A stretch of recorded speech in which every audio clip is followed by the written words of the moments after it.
noches. Tenemos hoy otra sesión de vocación a la misión. Nos acompaña Carmen Malguerías, que es una joven, como podéis ver, es una joven. No le vamos a preguntar la edad porque está feo preguntar la edad, pero es una joven que lleva ya casi 2 años en el Vicariato Apostólico de San José del Amazonas, que es la parte del Amazonas del Perú, ¿vale? Pero esto es selva, o sea, donde no hay farolas y estas cosas, ahí no llegan las farolas y eso, ¿vale? Entonces, para que os hagáis una idea, está con un equipo de misioneros de Ocasa, que eso si os tenéis dudas, yo digo cosas y si tenéis dudas le preguntáis, porque para eso si no doy ya la charla. ¿No? Para no estar, pues para hacer misión en común, luego se dividen el trabajo, tienen puestos de misión que ellos llaman, vamos, que ellos, la misión se llama así, y entonces van visitando las comunidades, aunque tienen como un lugar donde más residen, pero luego van visitando las comunidades para que el evangelio, ¿no?, y esas necesidades evangelizadoras se vayan cubriendo poco a poco y formando líderes de comunidad, me imagino. Yo todo esto me lo invento, pero suele ser lo común. Y haciendo misión allí en el Amazonas, ¿vale? Entonces, bueno, yo le doy la palabra a ella. Si alguien tiene que hablar, levanta la mano y le doy esto, ¿vale? Porque si no, como esto se graba, luego hay unos silencios en el vídeo. ¿Qué nivel, Maribel? Hay unos silencios en YouTube un poco espantosos y parece que Carmen está aquí hablando sola. Hace una pregunta y luego la responde, ¿sabes? Entonces no, ¿vale? Entonces me pedís esto y yo os lo doy. Todo tuyo. Muy bien, pues buenas noches, yo soy Carmen y bueno, soy de Madrid. Me sorprende que hayáis venido tanta gente, la verdad. Eso significa que mucha gente se va a ir a la selva. Muy bien. Yo os puedo soltar aquí una chapa, pero no quiero. Entonces quiero saber qué hacéis aquí, cuál es vuestro interés, porque os puedo contar los animales que he visto en la selva, lo que he comido, cualquier cosa, y nos va a interesar. Entonces de repente hay alguien interesado de cómo he acabado ahí, o hay gente que está interesada en saber qué hacemos, o yo qué sé, cómo la gente reza. Entonces lo que quiero saber es qué inquietud tenéis vosotros, o sea, qué hacéis aquí, por qué habéis venido a escucharme, ¿no? Entonces, a partir un poco de lo que vayáis diciendo, yo puedo profundizar en unas cosas u otras, ¿no? Tengo 4 ideas básicas, pero me interesa saber un poco vuestras preguntas e inquietudes, ¿no? Y a partir de ahí yo voy tirando del hilo. Entonces, a ver, ¿quién es el primer valiente? Muy bien.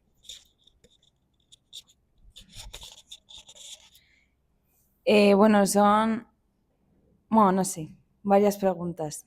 La primera es, ¿cómo decides tan joven dejarlo todo e irte?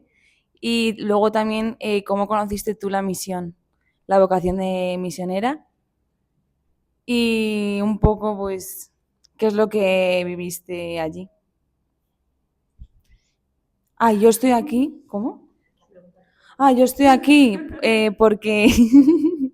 Lo que tú quieras, ¿eh? O sea... No, que yo estoy aquí pues porque mis tíos se fueron 2 años a Perú y entonces de misiones y como que nos transmitieron a todas las sobrinas pues ese amor por la misión y desde siempre, desde pequeñitas nos decían que cuando cumpliésemos los 18 pues que nos iríamos de misiones.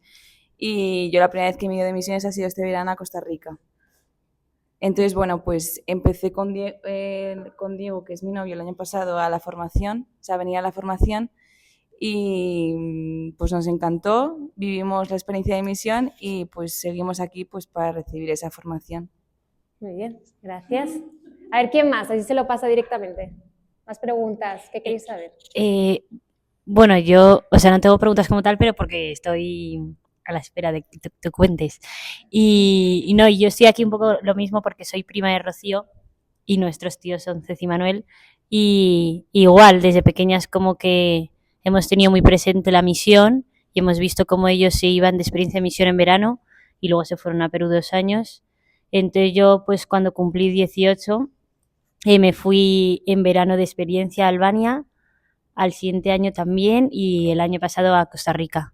Así que pues eso, venimos aquí a recibir la formación y si Dios quiere pues los veranos nos vamos de experiencia.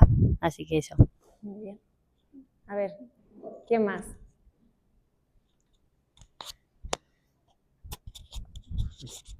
yo quería preguntar qué es lo que, por así decirlo, cómo acabaste allí, en el Vicariato Apostólico de San José del Amazonas, o donde realmente empezaras las experiencias de misión y qué te llamó a empezar a ir de misiones.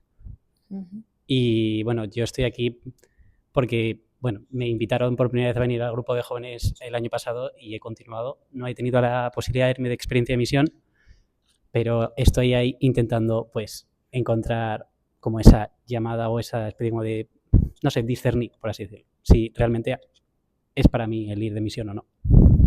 Muy bien. ¿Qué más? ¿Qué más queréis saber?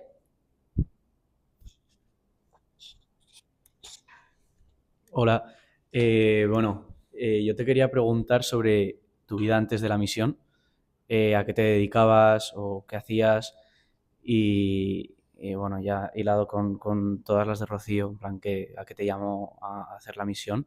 Y bueno, yo estoy aquí porque siempre he sentido un poco esa llamada o ese gusanillo, ¿no? por la misión y conocimos a Manuel y a Cecilia en Volunfer hace unos cuantos años, yo con un amigo que al final él se ha metido al seminario y bueno, pues seguimos viniendo y tal y después de un parón porque me fui a estudiar fuera, pues he querido retomarlo porque realmente siento que ese gusanillo sigue ahí y esa llama sigue viva y pues tengo esa inquietud. Muy bien. ¿Alguien más? Vale. Pues nada, hago esto porque iba a contar eso al final. Y les iba a soltar una chapa de media hora y lo que os interesa es la última diapositiva. Entonces vamos a empezar por el final. Ya. Entonces, ¿cómo acabo yo en la selva? Bueno, pues Dios habla nuestra historia, ¿no? Y hace un proceso con cada uno de nosotros. En mi caso, pues mira, llegué hace 3 días a mi casa a Madrid de vacaciones y me encontré un cuaderno de hace 10 años, porque yo siempre escribo, ¿no?, mis viajes y cuando rezo. Y era mi primera experiencia que había tenido en misión en Etiopía. Había estado un mes. Fue en 2017. Y en la primera página ya tenía puesto: ojalá pueda seguir discerniendo mi vocación a la misión. Digo, madre mía, he tardado 10 años en hacerlo realidad, ¿no? Entonces, cómo Dios va trabajando en nuestra historia es muy diferente a los tiempos que tenemos nosotros, ¿no? Entonces, bueno, yo tuve esa experiencia de misión en Etiopía, fue mi primera experiencia y me transformó, ¿no? La manera de ver a Jesús. Es la otra cara de la fe, ¿no? Ver a Jesús encarnado, ¿no?, en una realidad, en unas personas. Y a partir de ahí, pues decidí seguir. Pero bueno, la vida da muchas vueltas. Yo estudié biología sanitaria, hice un Erasmus, yo he viajado un poco, ¿ya? Un poquito. Hice un Erasmus en Australia, intenté aterrizar mi vocación a lo social y entonces mientras iba trabajando iba estudiando, pues hacía mis voluntariados, mis cositas en la parroquia, seguía ahí el gusanillo, pero es muy difícil como laico aterrizar una vocación a la misión y juntarlo con tu vida profesional, ¿no? Es un camino que a veces no está abierto y no entendemos si esta vocación que sentimos es porque me tengo que meter a monja o al seminario o cómo es que tengo esta misión o esta vocación a entregar toda mi vida al otro, pero no se puede materializar en un camino concreto. Entonces yo di muchas vueltas. Después de eso quería seguir esa llamada al acercamiento al pobre y ver a Jesús el pobre. Y entonces, como mi cabeza de hacerlo de manera profesional, pues hice un máster de cooperación. Entonces, bueno, pues hice este máster de cooperación y terminé en Colombia. Estuve en Colombia viviendo 1 año y medio y ahí también, pues tenía otra vez ese gusanillo, no solo de lo social, sino ya desde la Iglesia, porque trabajar en el mundo de cooperación sin la fe, o sea, no digo que no se pueda hacer con la fe, pero yo me sentía poco abrigada, un poco desolada, porque es una situación muy dura y si no lo haces ni en comunidad ni apoyado por la Iglesia, te va desgastando, ¿no? Porque es ver el sufrimiento y no ver un mensaje de esperanza desde lo católico, es una realidad muy cruda, ¿no? Entonces yo me fui desgastando, hasta que estuve tan desgastada que fue Jesús que me agarró de Colombia, me echó, bueno, es otra historia, pero me echaron de Colombia, no me dieron la visa y me prohibieron la entrada durante 6 meses. Pero bueno, esa es otra historia. Y tuve que venir aquí obligada, por así decirlo. Yo no quería estar en Madrid, a mí no me ha gustado nunca estar como quieta en un sitio, y menos en Madrid, porque yo siempre he querido salir. Entonces, bueno, Dios trabaja con todo, ¿no? Y decía hoy Manuel que siempre para nuestro provecho, ¿no? Incluso las malas decisiones, nuestras miserias, nuestra pobreza, Él saca provecho y frutos de eso. Entonces, bueno, empecé ya ese camino de, ya es la misión, ¿no? Es desde la Iglesia, es de una manera social, es decir, desde un Cristo encarnado en el más pobre, y hay un camino para los laicos que quieran dedicarse a esto. Y así es como conocí a Ocasa, ¿no? Que decía Manuel. Ocasa, pues, es una asociación de laicos que se dedica precisamente a acompañar a jóvenes adultos que se quieran ir de misión, se quieran ir desde la iglesia diocesana, es decir, no es ninguna congregación, no es que te tengas que meter eso con los jesuitas o con cualquier otra congregación, sino que directamente desde tu parroquia, desde tu diócesis, puedes salir de misiones, ¿no? Entonces yo me formé 1 año con ellos, haces 1 año de discernimiento y luego 3 meses de formación intensiva. Y después te mandan en equipo, porque es lo más importante, tú no te puedes ir solo, o no se debería ir solo, ¿no?, de misiones a una realidad tan cruda, sino que siempre tienes que ir en comunidad. La iglesia es comunidad y tú necesitas como alguien que te arrope, ¿no?, que te abrigue. Entonces, a este lugar donde estamos, pues hemos sido 3 en comunidad y eso, enviados desde nuestra iglesia, desde nuestra diócesis. No es un proceso fácil, como veis yo he dado muchas vueltas, han sido casi 10 años, y uno se puede sentir frustrado, ¿no?, de decir, Dios mío, es que quiero hacerlo ya o que se materialice ya. Uno tiene que dar, esto me encanta, que es el siguiente paso, pero hay un jesuita que dice que el discernimiento es el próximo paso posible, son las 3 P's, ¿no?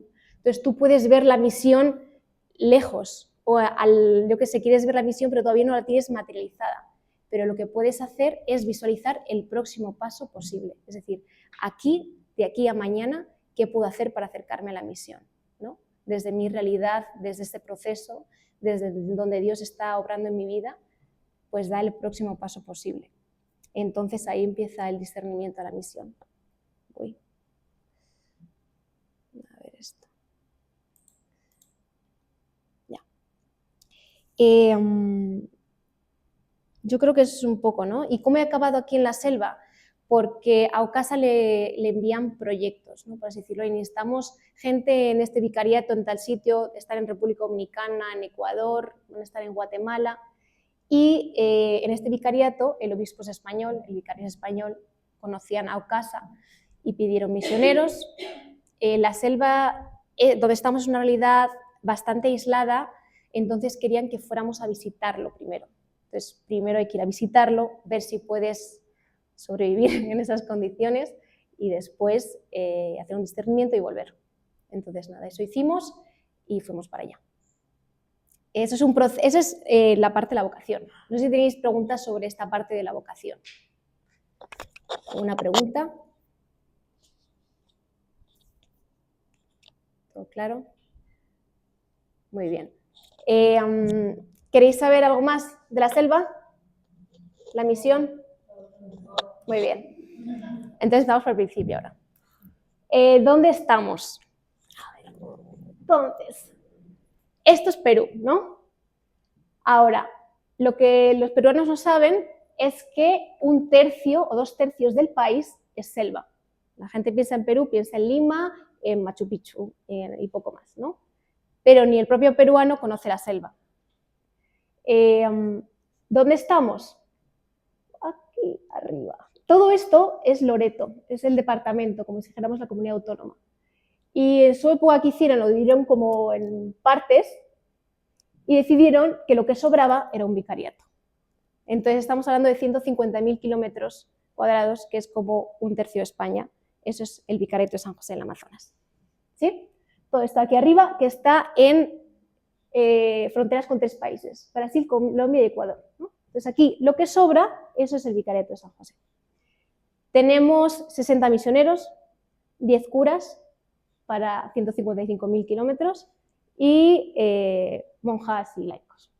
Entonces, el río, este es Iquitos, es una ciudad grande, tiene medio millón de habitantes, y nuestro río, donde estamos, es el río Napo, son 600 kilómetros de río. Esta parte es la de Taxa. Hay otros ríos, este es el Amazonas, si es por aquí, llega a Brasil y ya desemboca en Belén de Pará. Y ese es el Putumayo, frontera con Colombia, aquí y en la triple frontera hay de todo. Se trafica con todo lo que vosotros sabéis y con lo que no sabéis también. Y aquí esto es más seguro, pero es un poquito más aislado, no llegan tanto las cosas. Taxa Curaray es nuestro puesto de misión, ¿ya? Ahora, ¿qué podemos decir? ¿Qué hacemos? Nada. ¿Cómo así? Misión de presencia e itinerancia. ¿Qué significa esto? Taxa es nuestro puesto de misión, ¿no? Hay como 16 puestos en todo ese territorio y Taxa es uno que llevaba 13 años sin misioneros. No querían ir ahí porque bueno, no había mucha gente y es un lugar muy pequeño. Entonces lo que se necesitaba es gente y presencia. Estas comunidades están abandonadas por el Estado y por todo tipo de entidades. Entonces, ellos valoran mucho la presencia de los misioneros, incluso los que no son católicos, porque lo ven como alguien a quien acudir y se sienten como pues, que son importantes, porque hay alguien que se ha quedado a estar con ellos y no solo están de paso, ni quieren buscar la madera o quieren buscar el oro que hay en los ríos, porque esa es otra, bueno, ya os lo contaré más adelante, y no quieren buscarles nada, ¿no? Sino que lo hacemos gratuitamente. ¿Qué pasa? Después de 13 años no podemos esperar resultados, ¿no? Nosotros estamos acostumbrados a hacemos una cosa, resultados. El trabajo es por objetivos, todo va por proyectos. Aquí rompe todos los esquemas de lo que tienes y simplemente es estar con la gente. Y los resultados, los frutos, a lo mejor pasan 20 años y los vemos. Nosotros ahora estamos trabajando con los frutos de la misión de hace 20 años, de cuando había misioneros. Y es estar con la gente, que se sienta acompañada, una pastoral, pues eso de acompañar. Obviamente, pues sí, hay catequesis, hay celebraciones de la palabra, no hay sacerdote, viene una vez al mes. Y las catequesis las dan las catequistas, las celebraciones de la palabra las dan los animadores o animadoras cristianas, nosotros estamos apoyando. Itinerancia, ¿por qué? Porque no estamos solo en un lugar fijo, sino acompañamos 27 comunidades. Entonces, nuestro puesto de misión no puede ser como el puesto donde todo va bien y luego hay 26 comunidades abandonadas, sino que tenemos que estar de alguna manera en todos lados. Es muy difícil, no hay presupuesto, entonces para la gasolina nos apoyamos en este bote, es nuestro bote, y ahora le hemos puesto techo de plástico, pero es lo que hay, y vamos 2 veces al año a visitar las comunidades. Esas 2 veces tenemos que generar un equipo que se dedique a dar las celebraciones ahí, pero es una situación muy precaria porque ni los propios animadores tienen una formación de nada, o sea, después de 13 años no hay nada, están los animadores de 80 años, de 50 años, que bueno, no saben persignarse, o sea, es una misión de primera evangelización, o sea, empezar de cero, ir súper despacio, no pensar que vamos a avanzar muchísimo, llevamos 1 año y medio y recién estamos empezando. O sea, lo primero es escuchar, ¿no? Antes de hablar, aprendimos a escuchar, ¿no? Esto es un encuentro de formación. Entonces, la realidad de la Amazonía es otro planeta porque la cultura es muy diferente también a la peruana. Tiene una espiritualidad diferente. El Amazonas para ellos es su contacto con Dios, su comida, su farmacia, su banco. De ahí sacan todo, ¿no? Entonces, el 90% de lo que viven es de la Amazonía. Sus casas las hacen con la madera de ahí, ¿no? Entonces, el contacto con el entorno es vital. Entonces, llegar ahí y entender eso después de estar, ¿no?, nosotros entre cuatro paredes nos cuesta. Y queremos también a veces meterles en la capilla a rezar, pero a lo mejor ellos se conectan con Dios mirando al río. Entonces, entender la espiritualidad amazónica y cómo se conectan, cómo oran, pues a lo mejor yo sigo aprendiendo, ¿no? Estamos a base de prueba y error, pensando que fracasamos, pero a lo mejor muchas veces no planteamos bien la misión. Entonces, entender que no son nuestras formas, sino construir desde lo que ellos saben y conocen. Eso es muy importante. Y la habré liado y habré dicho muchas cosas que están mal, seguramente. Entonces, mucha escucha, discernimiento y ver ese próximo paso posible, ¿no? Bueno, esto ya os he hablado de las visitas a las comunidades, un poco para que veáis, ahí estoy yo, ¿verdad? Y ahí está Alfonso. Bueno, no solo de mis compañeros. Yo soy la peque. Yo puedo decir mi edad, no pasa nada. Yo tengo 28 años. Ellos, Alfonso y Monse, que llegó un poco más tarde, un año más tarde, ellos tienen 49 años. Entonces somos un equipo de 3. Ahí todavía no estaba Monse. Y bueno, pues esta es la comunidad, una comunidad que nos recibe. Y esto es una comunidad que nos recibe bien. Aquí salen las fotos bonitas, porque a veces llegas a la comunidad y no hay nadie, vas a una casa y nos habían olvidado de que veníamos o no habían recibido la carta. O sea, para que os hagáis una idea, no hay comunicación. Enviamos la comunicación por carta. Carta en bote, de un bote que baja de un hospital y puede enviarles la carta. O algunos tienen WhatsApp y entonces pueden ir a una comunidad a entregarles la carta, pero la carta nunca llega. Bueno, pasa de todo. Entonces hay que improvisar con lo que hay, ¿no? Cuando damos los talleres a veces son 3 personas, o sea, es una misión, o sea, muy pobre, o sea, no es de llegar y muchísima gente y resultados, por eso digo, es muy pobre, muy sencilla, de repente no hay nadie, pues eso es, ¿no? Hay que aceptar la realidad de que no hay presencia y la realidad de primera misión y ir con calma y Dios ya verá cuando actúa y de qué manera, ¿no? A lo mejor no de la manera que nosotros creemos que debe actuar, ¿no? Bueno, los jóvenes funcionan muchísimo. ¿Por qué la pastoral juvenil? Porque, bueno, una de las razones no es mérito propio, sino que no tiene mucho más que hacer, porque no hay mucho ocio ahí.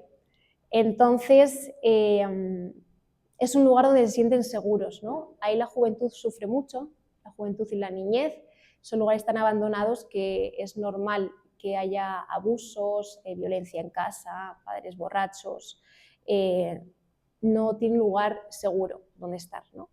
Las niñas se quedan embarazadas con 15 años, dejan la secundaria, entonces no es que de repente esto funcione y sea la solución, pero sí que es un espacio donde ellos puedan encontrarse con Dios y tener un apoyo más, ¿no? Y sentirse queridos, pues si sienten un amor que a lo mejor no sienten en casa.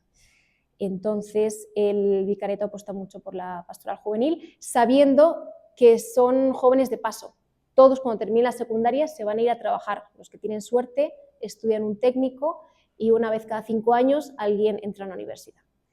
Entonces están de paso, entonces una pastoral juvenil un poco de envío. Van pasando, vamos enviando. Y que sea lo que Dios quiera, ¿no? Que algo se haya quedado ahí. Bueno, ¿qué más? Tareas pastorales. Bueno, hablábamos de que ya hay catequistas, ya hay animadores.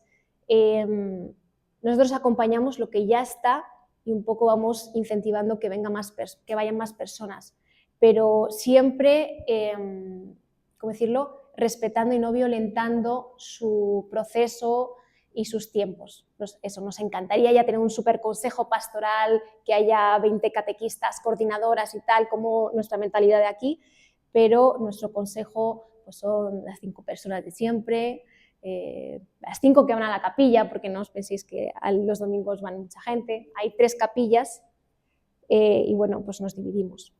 Entonces, con lo que hay, trabajamos.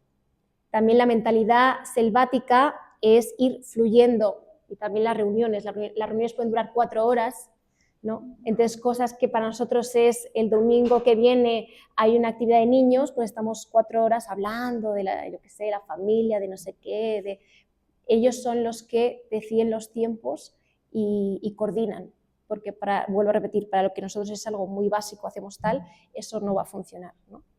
Y lo que para nosotros sí, por la mañana quedamos, pues para ellos no, porque por la mañana van a cultivar, trabajan, o sea, viven de la subsistencia, de lo que cazan, de lo que pescan y de lo que sacan del cultivo, ¿no?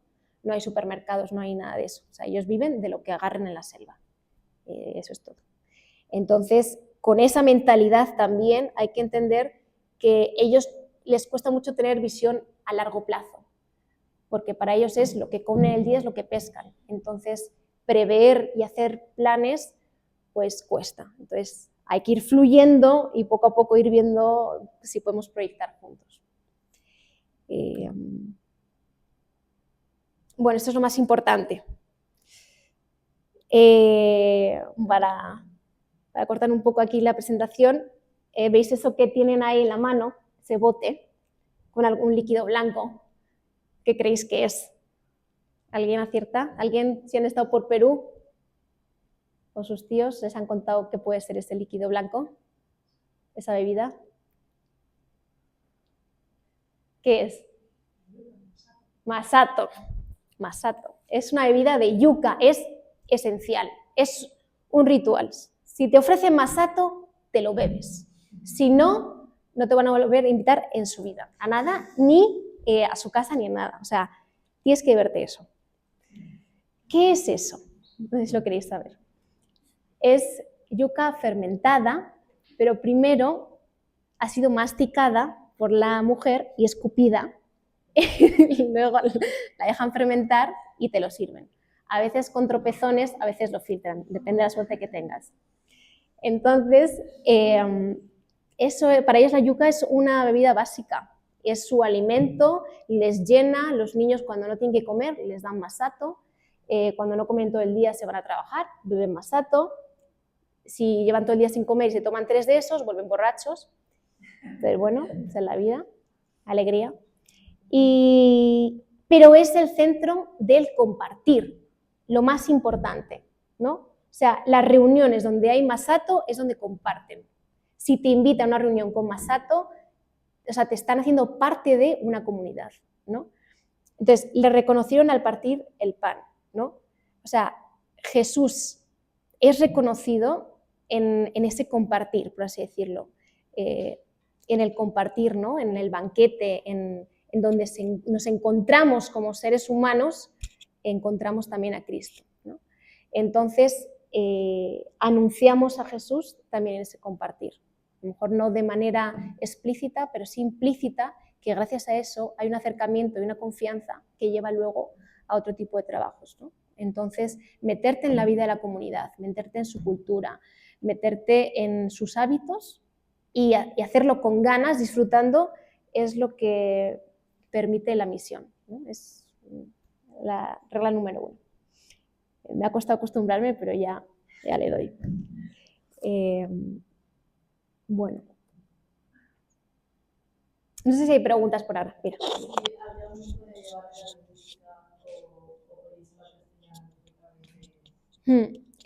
Sí, ya todos hablan castellano.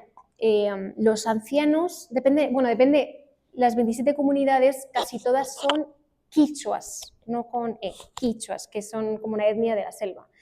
Esos, los ancianos, los antiguos, hablan. Hay otras comunidades que son de otras etnias que lo están preservando mejor, porque son menos, han conseguido financiación de diferentes entidades y en el colegio lo hablan. Pero todos hablan castellano, al menos en mi parte del río. Más arriba de ese río, las comunidades son ya 100% quichuas y hablan quichua. Y las celebraciones son en quichua. Sí, sí. ¿Más preguntas? ¿Todo bien? Bueno. Bueno, estas son fotos de los niños, ¿no? Que al final el 50% de la población son niños. Y y de ellos decir que también nos ayudan a evangelizar, que lo decía antes Manuel. A las capillas van 15 personas, pero los niños a veces llenan la capilla y a través de los niños hemos podido también pues, llegar a las familias, ¿no? Entonces a mí es algo que me ha movido mucho, los niños también y los problemas, ¿no? que tienen, ¿no? que llevan problemas muy grandes encima por cosas en su casa y entonces pues eso me ha conmovido a mí mucho y es una manera también de ver a Jesús ahí, ¿no? en el crucificado. Aquí es una parte que quería hablar un poco de la realidad social. Aquí voy a daros un poco de malas noticias, pero bueno, intentaré luego daros una versión de esperanza. Estas comunidades, como decía, están totalmente olvidadas por el Estado no llega. Las empresas que van ahí pues iban prometiéndoles cosas, ¿no? Les hacían incluso firmar documentos diciendo que era una lista de asistencia y estaban vendiendo la madera de toda su tierra. Entonces luego son multados por el gobierno porque hay madereras ilegales que han sacado su madera. Entonces están todas... O sea, la realidad de la Amazonía, aunque la vemos muy bonita, la realidad es que ya no hay madera, o sea, ellos no tienen para construir sus casas, ya no pueden cazar, tienen que irse 2 días o una semana para cazar, ya no pueden pescar en sus ríos por el oro. Ahora mismo el precio del oro es el más alto que ha habido, yo creo que en los últimos 50 años. Eso supone que se están metiendo muchas minerías ilegales, lo que llaman dragas. Entonces, para agarrar el oro, vierten mercurio al río. ¿Eso qué provoca? Bueno, pues obviamente una contaminación terrible a nivel cerebral para los niños, anemia, malformaciones. Los peces ya son mucho más pequeños, casi no hay peces. Entonces la realidad es bastante dura porque se alimentan de peces que están contaminados, la carne es imposible ya de conseguirla. Entonces son amenazados por los mineros, no tienen tierras, ¿no? Porque al gobierno no les interesa mucho darles las tierras que son suyas porque llevan toda la vida viviendo ahí, porque prefieren dárselos a concesiones de madereras o incluso ahora esas concesiones se han transformado en empresas de conservación y entonces ganan los bonos de carbono. Entonces ahora les impiden entrar en sus tierras porque están conservando y reforestando lo que habían deforestado, ¿no? Entonces es una realidad muy dura que te puede consumir o devastar, ¿no? Si no lo miras desde una esperanza, ¿no? Y para eso yo siempre me centro en las bienaventuranzas. Cuando Jesús dijo las bienaventuranzas, donde lo pone el Evangelio, lo primero que hizo fue mirar a los ojos a la multitud, ¿no? Entonces, cuando tú miras a los ojos, ves el sufrimiento. O sea, para dar una esperanza, primero tienes que sentir ese sufrimiento, ¿no? Y cuando miras a los ojos y sientes ese sufrimiento es cuando puedes dar esa esperanza, ¿no? Él no lo dijo a la ligera, bienaventurados los pobres o los que sufren, sino porque Jesús mismo no lo sintió en su propia carne y pudo dar esa esperanza desde ahí. Es una llamada también a nosotros, a que si realmente queremos ser esos misioneros de la esperanza, tenemos que ver al crucificado, ¿no? Tenemos que, de alguna manera, estar ahí para poder dar esa esperanza. Y nuestra esperanza que podemos dar no es ni palabras de ánimo, no se puede decir nada, no podemos, ¿no? Sino es desde Jesús, ¿no? Desde nuestra presencia, desde, pues sí, a lo mejor puedes decir algo que transforme a alguien, pero siempre es desde Dios. Nosotros no podemos cambiar el mundo, cambiar la realidad.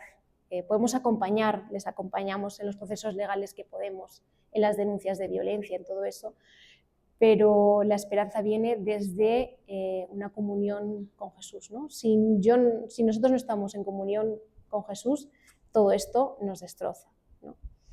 Entonces, es una realidad muy dura, ¿no? Y a veces yo decía que sentía que era como si los ríos del Amazonas fueran como una hemorragia de una de las llagas de Jesús, ¿no? Como si estuviesen saliendo en los ríos, pues esa hemorragia de Cristo crucificado, y de alguna manera no podemos frenar esa hemorragia, sino simplemente sostenerle la mano, ¿no?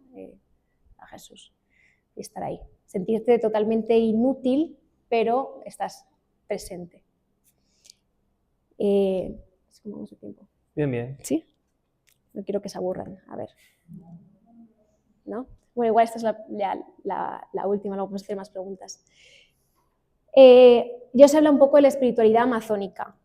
Me puedo meter un poco más con dos cosas. Una, hubo un sínodo de la Amazonía en 2019, es decir, que el Papa se interesó por la Amazonía especialmente y publicaron a través de un sínodo, es decir, convocaron a muchísima gente de la Amazonía, laicos, sacerdotes, obispos, e hicieron pues este librito que se llama Querida Amazonía, que habla pues de los sueños, ¿no?, de la Iglesia para la Amazonía.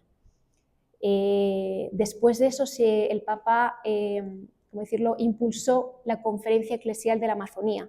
Es decir, eso es como la primera vez que pasa en la Iglesia, porque es algo fuera del país, no están las conferencias episcopales de cada país. Esto es de los 9 países de la Amazonía, están todos los obispos reunidos y van a impulsar, y está en proceso de impulsar un rito amazónico, ¿no? Hay 23 ritos en la Iglesia Católica. Nosotros practicamos el romano, pero hay otros 22 más, y otro más sería ese rito amazónico, también desde su cultura y entendiendo un poco pues, su forma de rezar, de vivir. Y bueno, pues ellos creen mucho en que en la selva hay guardianes de la selva, ¿no? Y hay también pues malos espíritus en la selva, ¿no? Buenos espíritus y malos espíritus. Entonces, ellos se sienten llamados a proteger esa selva, ¿no? Y uno de nuestros discursos con ellos es el mayor tesoro de toda la tierra, que es la Amazonía, el pulmón de la tierra, de la vida que todavía, aunque esté con hemorragias, todavía está viva, se le ha dado pues, a las personas más importantes para él, que son los amazónicos, ¿no? Es un poco para que ellos mismos se den cuenta el valor que tienen, la dignidad que tienen, ¿no? Que están ahí porque Dios les ha elegido para ser esos guardianes del tesoro más grande que es la Amazonía, ¿no?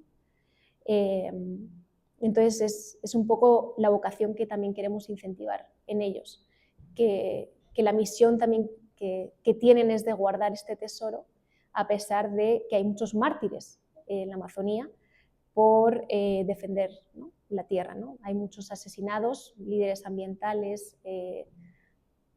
Pues bueno, también está Alejandro Lavaca, que fue un obispo y fue asesinado también por defender, ¿no? Y una religiosa, Inés Arango, que pues lo mismo.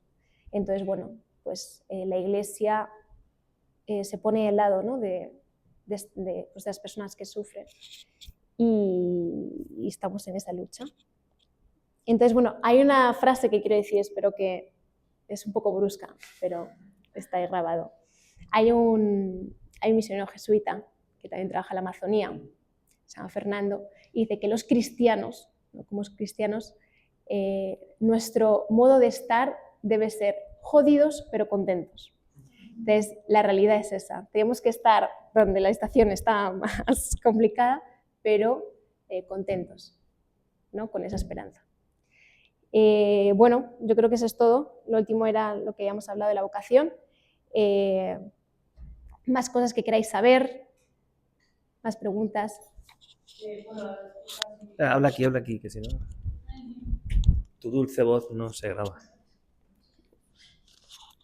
Que has explicado un poco como así rangos generales lo que hacíais, pero como un día así entero con vosotros, como desde que te levantas, ¿cómo era? Me río porque le acabo de decir a Belén, en plan, siempre me hacen esa pregunta y no se puede contestar. Porque, o sea, nosotros estamos acostumbrados a nuestro día de trabajo, de estudio, con nuestra rutina, pero ahí no funciona así. Entonces, no tenemos, o sea, lo único que sabemos es que descansamos los lunes, ¿ya? Y después, bueno, lo típico, así que nos despertamos, rezamos, tenemos nuestro desayuno y a partir de ahí pasan cosas. Entonces, no te puedo decir, o sea, ir a hacer la compra a la comunidad de al lado. Nuestra comunidad donde vivimos son 19 familias, son 100 habitantes. La de al lado ya son 700. Entonces, ir a hacer la compra, ahí que te tiras toda la mañana, porque ahí te paras con una persona, te invita a su casa y tienes que estar ahí, o te pasas con otra persona, vas hablando. Como no hay teléfono, tenemos que decir las cosas por boca, de boca a boca. Entonces, tenemos que también ir a decir algo. Y que tenemos reunión, pues andas 20 minutos para decirle que tenemos una reunión. En ese proceso te tiras 4 horas y ya es tu mañana de pastoral. ¿Sí? Después tenemos el grupo juvenil, las reuniones de catequesis, y luego más a nivel pastoral, pues lo típico, ¿no? Y luego, pues visitas a enfermos, cosas que, yo qué sé, o cosas que pasan en la comunidad, o te invitan a una minga. Una minga es un trabajo comunitario que hacen en su sitio de cultivo o en la casa si tienen que arreglar algo. Entonces, que te inviten a una minga es como te invitan a un trabajo comunitario, como si fueras parte de la comunidad. Entonces estás ahí, yo no puedo empezar a cortar yuca porque no sé, pero una vez había que sacar clavos de una casa, pues con el martillo te puedes sacar clavos, o te puedes hablar con las mujeres que están convidando el masato, lo de la yuca. Se muere una persona y tienes un velorio y tienes que estar ahí 4 horas hasta que te den de cenar. Los cumpleaños, tenemos cumpleaños toda la semana, cumpleaños por aquí, por allá, pues sí. Después del cumpleaños nos sacan a bailar, ahí no baila mucho, pero bueno, pues bailamos con ellos. Eso, el día a día más lo típico de pastoral, más o menos eso. Vale, yo tenía otra pregunta. A nosotros cuando estuvimos en Costa Rica este año nos sorprendía mucho porque nosotros estábamos con indígenas. Y con indígenas, o sea, Vale, sí. con gente que estaba en la selva, y nos sorprendía que bajasen a la ciudad, o sea, como a la civilización, y luego volviesen y se quedasen allí con todas las, o sea, que no querían volver a la ciudad con todas las facilidades que nosotros, o sea, que nosotros teníamos, y ellos como que no lo veían así. Y mi duda es si allí pasa igual. Y luego otra cosa que quiero preguntar, que cómo se vive allí la muerte y cómo se, o sea, si se celebra, si se, bueno, eso. Uh-huh. Cuando dices que bajaban a la ciudad, ¿era para hacer un trámite o por qué viajaban a la ciudad? Sí, bajaban a la ciudad para hacer trámites o para hacer, sí, para comprar cosas. Y que luego que no se querían quedar ahí. Y no se querían quedar en la ciudad. A ver, aquí igual no les gusta la ciudad, se agobian. O sea, están ahí una semana y ya se sienten claustrofóbicos y quieren volver. Estar encerrados en una casa y sin hacer nada. ¿Qué significa sin hacer nada? Porque todo es dinero en la ciudad. ¿Y de dónde sacan el dinero? Ellos no hay un flujo económico, al menos donde estamos nosotros. Entonces, estar en la ciudad es un gasto increíble. O sea, simplemente el moverse, el comer, todo ahí no gastan para comer, ¿no? Y a veces se van a la ciudad buscando trabajo y cuando no lo encuentran y con todos los gastos que tienen que hacer, es que al menos en mi casa comía, pero aquí para comer tengo que gastar mi dinero que no tengo. Aquí, o sea, en la ciudad, para comprarme un plátano, hacer un plátano frito, pues tengo que gastar mi dinero, pero en mi casa, en mi chacra, que es su cultivo, saco de la chacra mi plátano y mi yuca y al menos como algo en el día. Entonces, la ciudad es un gasto y sí que se sienten un poco claustrofóbicos, a menos de que no tengan un trabajo y les merezca la pena porque tienen que salir adelante. O ellos o mandar dinero a su familia porque solo sobreviven así. Eso. Luego no sé qué más. De la muerte. Ah, de la muerte. Está normalizada en el sentido de que pues, hay muchas muertes, incluso muchas muertes de niños, ¿no? Casi todas las madres pues, se le ha muerto un niño ahogado, bueno, situaciones complicadas, porque no hay un puesto de salud, pero no tienen pues, todos los materiales, ¿no? Entonces, hay un muerto y, pues imagínate si hubiese un muerto, pues lo pondrían aquí encima y unas velitas y pues todos así en círculo velándolo, ¿no? Pero no te creas que la gente guarda mucho respeto, te ponen a jugar a las cartas, otro está ahí tirado, otro está ahí con el móvil, me refiero, o sea, el velar el muerto es como un acto cultural, por así decirlo, como un evento. Entonces, iban a dar de comer la familia. Entonces, muchos vienen porque van a dar de cenar. Entonces, van todos, se ponen, eso, lo normal no es estar en filas, es estar como en círculo. Entonces, se ponen todos en círculo, les dan el respeto, pues el pésame, ¿no? a la familia. También depende de lo dramática que sea la muerte, ¿no? Eso, si es un señor mayor, a la gente no le importa mucho, viene, se ponen sus mantas, como van a pasar ahí toda la noche, porque velan toda la noche, pues entran sus bebés, sus mantas, se ponen en el suelo, se ponen a dormir, a charlar, a fumar, se emborrachan y vamos con aguardiente y pasan ahí le dan de cenar y pasan ahí toda la noche. Luego por la mañana se van a casa. Si es algo más dramático, que también nos ha pasado, hay un ambiente un clima más de silencio. Entonces los que aguantan como ese clima más, ¿no?, de dolor, se quedan. Los que no se quedan fuera fumando y emborrachándose igual. Entonces, siento que sea así, pero es como, hay un contraste, ¿no?, entre la naturalidad de la muerte, pero que se ha naturalizado tanto que la realidad que están, pues, se queda también como algo comunitario, como un evento más. Entonces, eso sí choca un poco. Nosotros nos quedamos ahí para la oración y depende también a veces de cuán cercana ha sido la muerte. No es una muerte que ha sido muy cercana, pues hemos ido en 2 momentos, ¿no?, por la noche, por la mañana. Entonces, bueno, sí, es diferente, ¿no? Están acostumbrados a ver el muerto ahí en una mesa, en cualquier lado. Sí. Nada. ¿Algo más?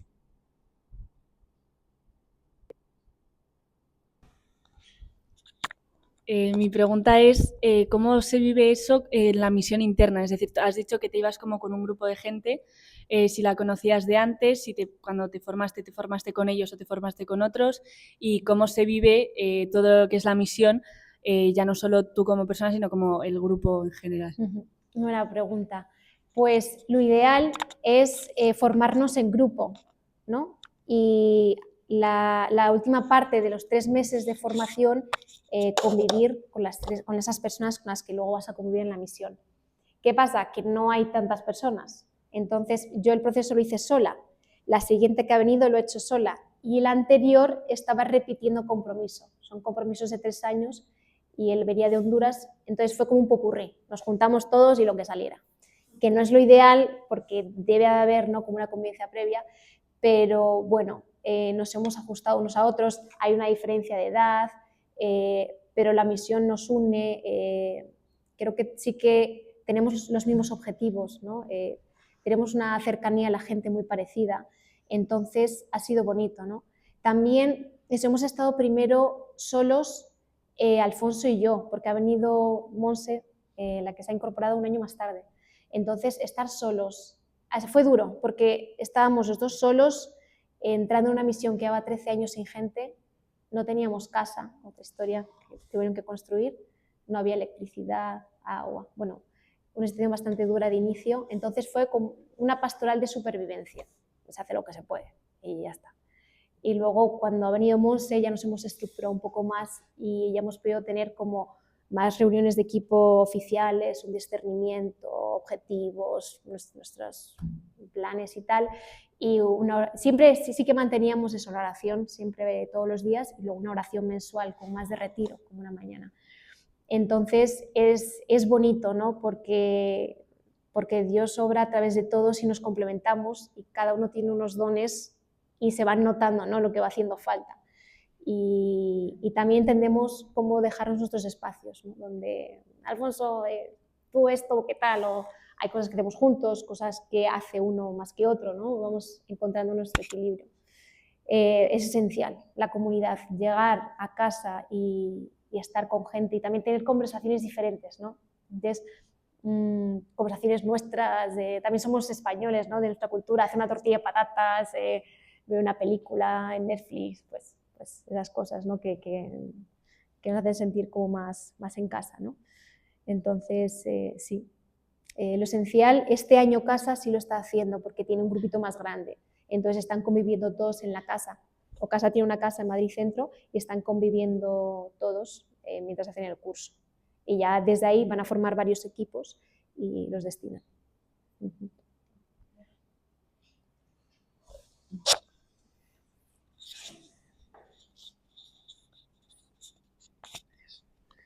Mi pregunta es un poco una pregunta de fe, porque al final pues la fe no es lineal, ¿no? Es un poco una montaña rusa, o al menos en mi caso.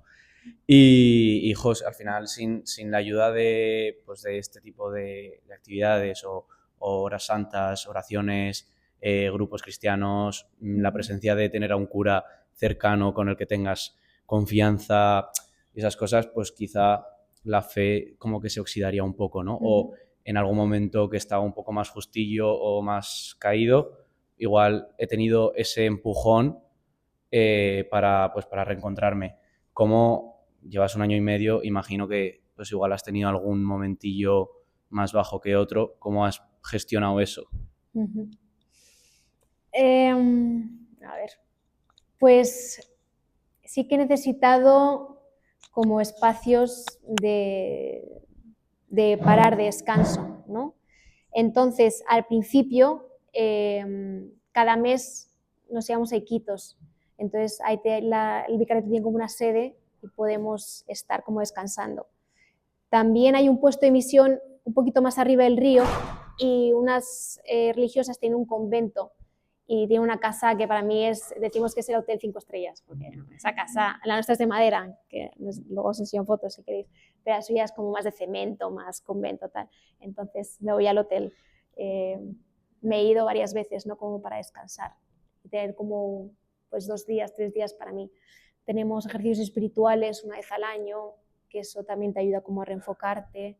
Sí he tenido momentos eso, más de bajón, pero yo creo que venía con una base buena de Madrid, porque en ese tiempo que tenía que estar aquí quieta, bueno, pues mi director espiritual es de Madrid, a lo mejor le conocéis, es de Villaverde, Joaquín, que es influencer, si lo conocéis. Sí. Sí, pues yo lo conozco desde que tenía 13 años, porque era mi otra parroquia, Majadahonda, pero bueno, ha sido mi director espiritual, pues lleva siendo, imagínate.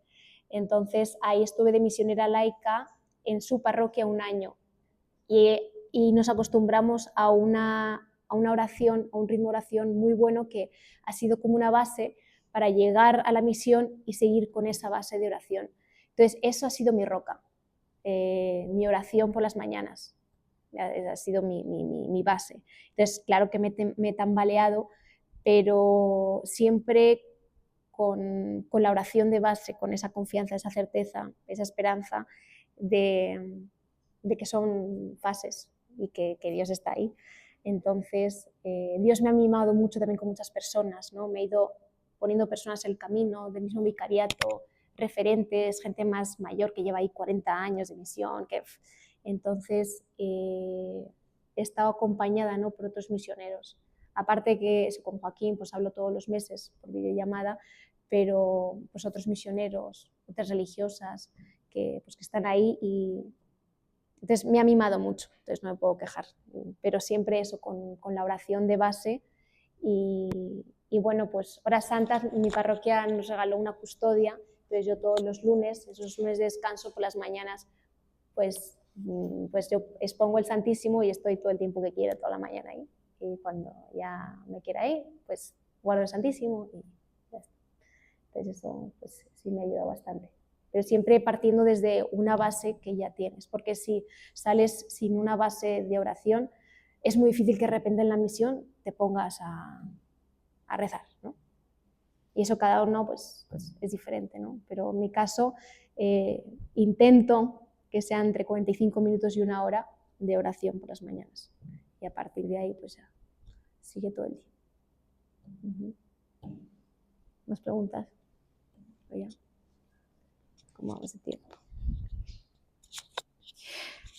Carmen, has dicho que la primera experiencia fue hace 9 años, en el 2017, o sea que tenías 19 años, o sea, ya eres mayor de edad, ¿no? Ya eras mayor. Sí, tenía 17, 20 años. ¿Y cómo lo han llevado en tu familia, tus amigos, no? Porque es verdad que has dicho que ya a lo mejor estarían acostumbrados de lo que has viajado pues en la carrera, pero ¿cómo si has tenido apoyo o les ha costado verlo, tu vocación? El proceso de discernimiento de estos 9 años, ¿cómo ha sido? Pues, o sea, sí, mi familia, por un lado, tranquila, porque ya no voy como una cabra loca por mi cuenta, sino con la iglesia, eso por un lado. Luego, eso, mi padre también ha vivido fuera mucho tiempo, entonces yo no le puedo decir, digo, mira, si me habéis educado así, pues que os iba a salir, ¿no? Y luego mi tía, la hermana de mi padre, fue misionera con mi tío, fueron un matrimonio misionero 7 años en República Dominicana. Entonces es como que en parte, o sea, no es, ya mi padre conocía toda la historia, cómo es, y mi madre pues también, obviamente pues soy la pequeña, le da pena, pero está muy feliz porque ella también es muy, muy practicante, entonces sabe que de alguna manera la vocación es lo que más plenitud te da, ¿no? Entonces sabe que estoy feliz. Me han apoyado mucho. Al principio, bueno, en el cambio de Australia no tanto, porque ahí tenían a su hija en una carrera brillante, ahí estaba en la Universidad de Sydney, me iban a becar para un doctorado y tal, entonces mis padres ya estaban en plan con su hija en su carrera perfecta, y cuando lo dejé para el máster de cooperación pues no les hizo mucha gracia, pero ahora ya pues me ven bien, me ven feliz y me apoyan.